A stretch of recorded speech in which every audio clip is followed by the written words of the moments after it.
You said you're looking for the XRT in specific? Just an Ioniq 5. We want an all-wheel drive. I'd like the upgraded 360 camera.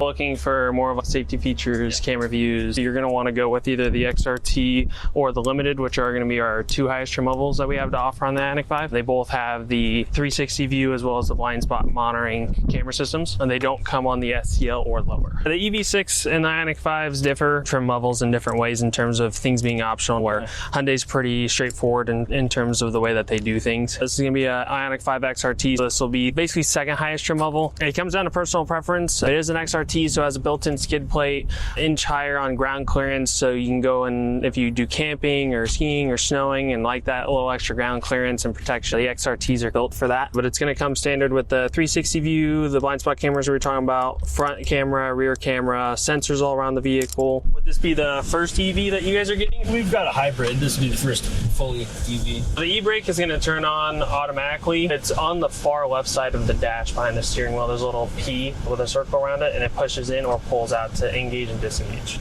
The Ioniq 5s have some pretty crazy lease deals. I'm not sure if you guys are looking at purchasing versus leasing. I'm not leaning toward a lease. I would listen to what the options are. The lease deals is how the tax credit stuff applies to that. What does it really come down to? Incentives and discounts and stuff. What's the monthly on a lease? The biggest things about the Ioniq 5 right now is it does qualify for the tax credit. You get the $7,500 tax credit. We're offering the $7,500 rebate. The Ioniq 5s qualify for the $2,500 Oregon rebate. You get all three. The tax credit we can only apply up front if it's through a lease. If you do a purchase, then we can't apply the tax credit up front, but we can apply our rebates and the Oregon rebate up front. The state one we can apply up front, but government tax credit we cannot. What do you mean up front? Up front at purchase, it's already like the $7,500 rebate that we offer and then the Oregon rebate that we can apply for you.